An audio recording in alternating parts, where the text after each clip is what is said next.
If for some reason you haven't been following along, allow me to introduce you to Project RAV4X4, which is just a normal 1997 Toyota RAV4 at this point. But it is at least a fully refreshed 1997 Toyota RAV4, which is more than I can say when I bought this last year with 245,000 miles on the clock for just $1,500. The interior was a germaphobe's worst nightmare. The gas tank was quite literally hanging on by a thread, and the engine spewed oil like a slot machine that just hit the jackpot. But after 4 months in the Johnson garage, my RAV4 finally has a clean bill of health. Well, it's still leaking a bit of oil and the power steering pump was probably broken, but fixing an old Toyota is a lot like playing horseshoes. Close enough will do. So today, I'm gonna get it out on the road for the first time and give it a proper first drive review. Oh man, this interior, it's like I've been transported back to the 1990s. Already I can tell it's much quieter than the last time I drove it, which is probably because the engine is now attached to the muffler.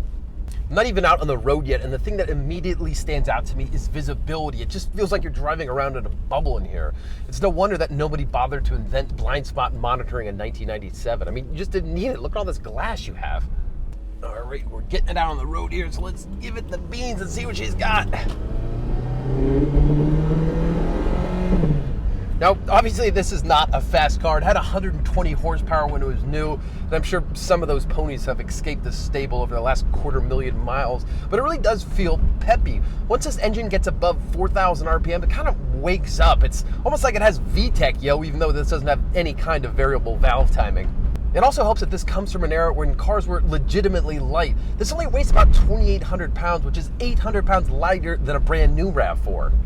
Of course, this also comes from an era when crappy 4-speed automatics were the norm. The gearing in this is just so spaced out. I'm either idling along or just whipping the engine to get some power. There's nothing really in between.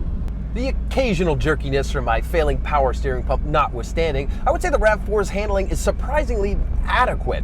From behind the wheel, it just feels like a lightweight, small car. The steering's not that sharp, but it's got good weight to it. Because this car doesn't weigh much at all, it's very quick to change directions. This isn't a fun car to drive, but it's really not bad.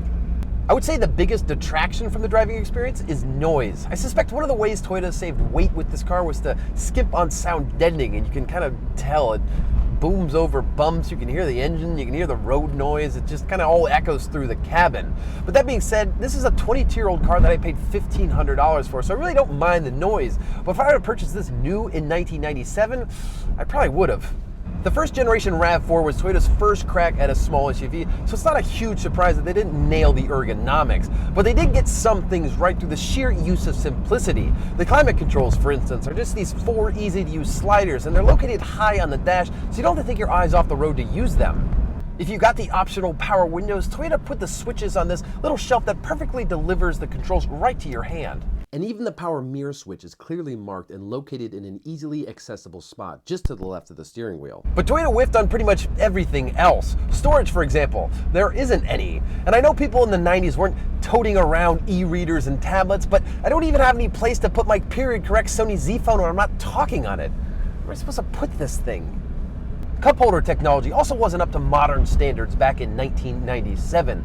Subaru recently used all of its know-how and research and development to fit 19 cup holders into a 7-passenger vehicle. But in this RAV4, all 5 passengers had to share 1 cup holder. 1. But in Toyota's defense, it is centrally located, which makes it easy to access from any seat.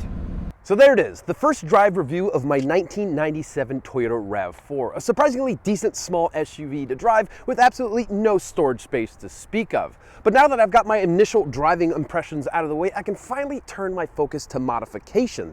And with winter finally turning to spring, I'm hoping to complete everything within the next few weeks. So be sure to hit that subscribe button so you don't miss a minute of the action. And as always, thanks for watching.